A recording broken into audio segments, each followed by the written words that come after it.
kaoka! Welcome back again to our YouTube channel, Brian V. Neronium.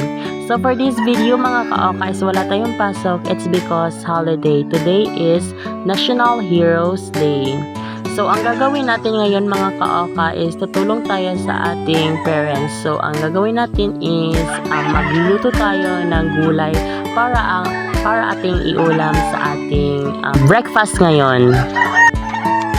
So mga kaoka, kumuha na nga tayo ng different kind of vegetable na ilalagay natin o ihalo natin sa ating recipe na gulay ngayon. So pumili naman tayo at pumik naman tayo ng pabango sa ating gulay.